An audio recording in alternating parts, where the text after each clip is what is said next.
सबसे पहले मैं बानिहाल कॉन्स्टिट्यूंसी बी के तमाम मोअज़्ज़िज़ वोटरान का,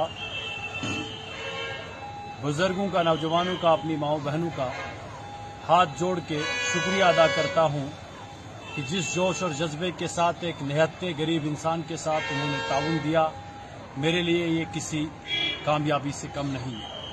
आप भी जानते हैं और यहाँ की आवाम भी जानती है कि मेरी हार का कारण क्या है।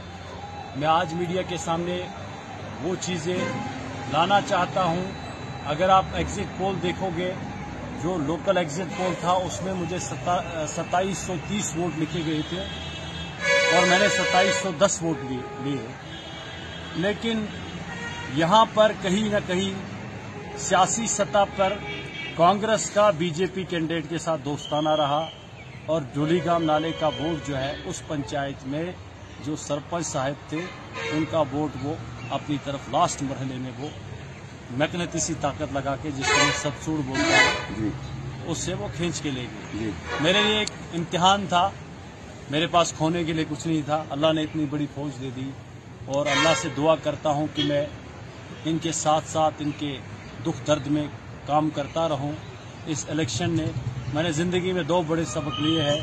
एक तो तब जब मैं जेल चला गया था और दूसरा बहुत बड़ा सबक आज के इलेक्शन में मैंने सीखा। मैं जीते हुए लोगों को मुबारकबाद देना चाहता हूं और जो लोग हारे उनसे गुजारिश करता हूं कि अपने जज्बे को वो पीछे न रखें, अपने हौसले को न तोड़े, क्योंकि इंसान उड़ान परों से नहीं लेता है, हौसलों से लेता है। मुझे अपने इस इलाके के एक नामवर शायर मरगूब बानहाली साहब का एक शेर यहाँ पर याद आ जाता है। वो कहते हैं कि सदर अशित में ज़्यादा त्रेश कामल पेवन शुम जहर पालन अस दारुन मकर ग्रंथ वो सिंजन हर सातन जिनिस पे सिन गसित फौलाद काल। तो इंसान को किसी मकसद तक पहुंचने के लिए बहुत मेहनत करने की जरूरत है। मेहनत में हमने कोई कमी नहीं छोड़ी थी। अल्लाह को मंजूर नहीं था, अल्लाह का फैसला अफजल है, तो हमने सरखम तस्लीम कर दिया। लेकिन जो हमारा जज्बा है अल्हम्दुलिल्लाह वो जारी और सारी रहेगा। चुनावी माहौल में जब काउंटिंग का जो मामला था उसमें कहीं न कहीं इलियास वानी भी क्या ये उम्मीद करता था, जिस तरह से राउंड वगैरह चल रहे थे और आखिरी राउंड में जो है आप 200 वोटों से जो है पीछे चले गए, तो आप क्या कहना चाहेंगे कि क्या ये ग्राफ जो है आपके लिए बेहतर है? देखिए, ये इलेक्शन एक बहुत ही सेंसिटिव इलेक्शन था। मैं बानिहाल कॉन्स्टिट्यूंसी में साबिक वजीर के खिलाफ, 2 टाइम के एमएलए के खिलाफ इलेक्शन लड़ रहा था और ये इलेक्शन वकार रसूल और इलियास का इलेक्शन था। इम्तियाज खांडे साहब तो चुनावी निशान थे। ये इलेक्शन इम्तियाज खांडे साहब नहीं लड़ रहे थे, वकार रसूल साहब के साथ इलेक्शन था। और मैं ये दावा के साथ कहता हूं कि दोनों लीडरों का अगर वोट मिलाया जाए, इनका 1600 वोट है इस कॉन्स्टिट्यूंसी के अंदर, मेरा 2700। ये जो 1300 वोट है ये पैराशूट में सबसूड़ दे के लाया गया। मेरे पास सबूत है।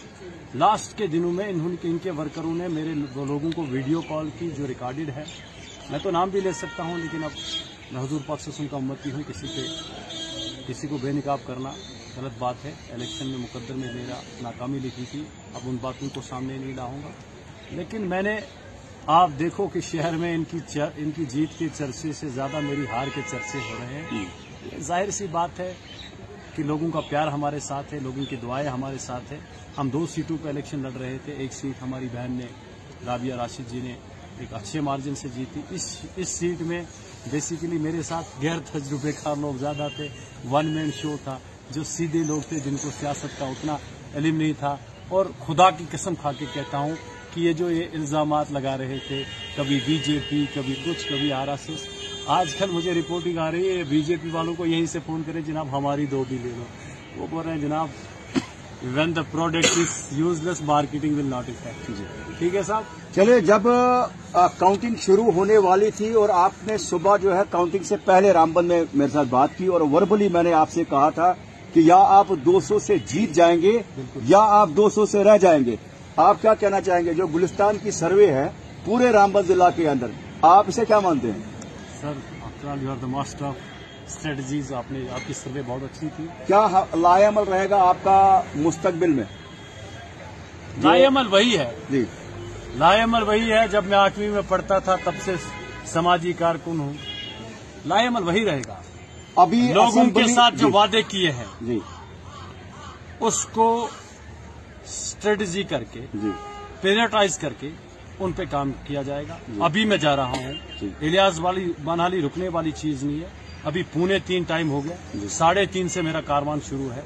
मैं जा रहा हूँ, गली गली मोहल्ले मोहल्ले घर घर जाके लोगों के काम करूंगा, फिर लोग हराएंगे, फिर काम करूंगा, कभी न कभी तो लोग जिताएंगे इंशाल्लाह। चलिए, ये तो हार जीत की बात है, लेकिन अब मैं मीडिया के हवाले से एक प्रश्न जो है आपके सामने रखना चाहूंगा।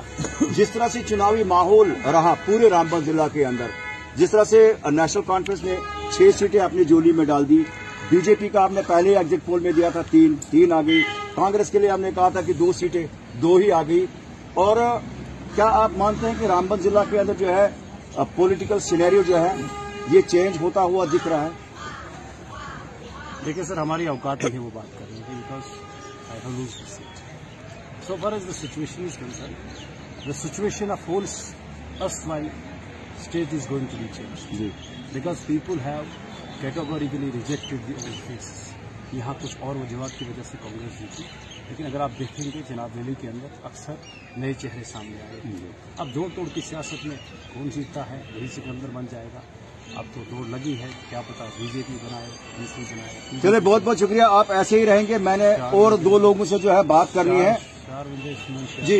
एक शार मेरा मशहूर हुआ। चलिए, मैं शेरो शायरी बहुत कम करता हूँ, अगर आप खुद अपनी जुबान से फरमाएंगे तो शायद बेहतर रहेगा। अक्सर मुझे इन्होंने तकरीरें भी मेरी की, आज ये जो जश्न मना रहे हैं उसमें शार भी मेरा ही पड़ रहे हैं जी। लेकिन मुझे साथियों ने बोला कि आपके चेहरे पे हारने के बाद भी मुस्कुराते, कोई और एक शार सुनाइए जी।